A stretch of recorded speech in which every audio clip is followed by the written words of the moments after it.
lệ thiên bên hi kalung khang ei nem kipana ei pe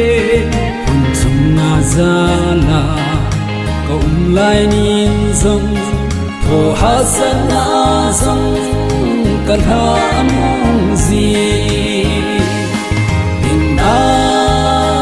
tui thing se la sil thi ka hi ze in thagau thing pe nin ei pi nei pu ye ni chi chu tui le thagau pi na pa kai lam pi go in da ye oh hallelujah hallelujah amen athile thoki naki zopi in amato buia ka ta ji in mai na ba das mang in kasit na ho ngày đâm na lo pi cho ka sang ta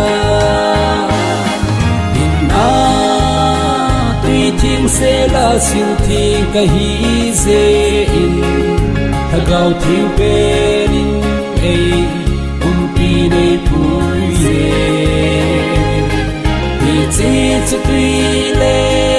thagau pi na ba kai lam pi go in da ye oh hallelujah